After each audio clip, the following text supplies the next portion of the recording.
চীনের বেইজিংয়ে রঙিন উৎসবে মেতে উঠল আসিয়ান দেশগুলো ও চীনের কূটনীতিক আর ব্যবসায়ীরা। উপলক্ষ ডুরিয়ান উৎসব। এই ফল শুধু স্বাদের জন্যই নয়, এখন চীন আসিয়ান অর্থনৈতিক সহযোগিতার প্রতীকও বটে। বিস্তারিত থাকছে প্রতিবেদনে।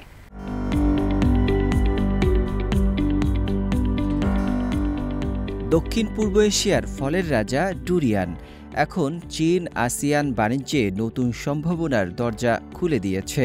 চীন এখন একাই খাচ্ছে বিশ্বের 90% ডুরিয়ান। 2024 সালে রেকর্ড $7 বিলিয়ন ডুরিয়ান আমদানি করেছে দেশটি। আসিয়ান দেশগুলো চীনের এই চাহিদা মেটাতে গুণগত মান উন্নয়ন, সরবরাহ ব্যবস্থার উন্নতি এবং কৃষকদের সংগঠিত করতে জোর দিচ্ছে। আমরা আমাদের পণ্যের গুণগত মান নিয়ে গর্বিত। ডুরিয়ান সবচেয়ে সুস্বাদু থাকে। ওই সময়ে কেটে পরিবহন করে চীনের বাজারে পৌঁছে দেই।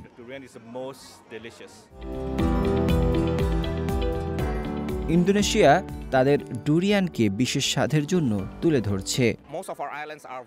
আমাদের বেশিরভাগ দ্বীপ আগ্নেয়গিরির দ্বীপ।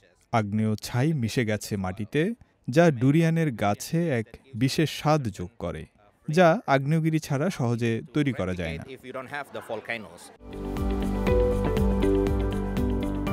চীন আসিয়ান মুক্ত বাণিজ্য 15 বছরে পা রাখায় বাণিজ্য বাধা কমছে আর সহযোগিতা বাড়ছে কৃষি থেকে ডিজিটাল অর্থনীতিতেও।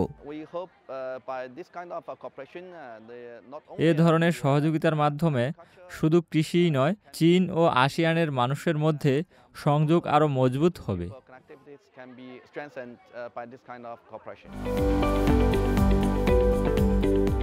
ডুরিয়ানের সুবাসে ভাসছে শুধু স্বাদ নয়, সংযুক্ত এশিয়ার এক নতুন স্বপ্ন, যেখানে সহযোগিতার ফল দিচ্ছে ফলের মতোই সমৃদ্ধি।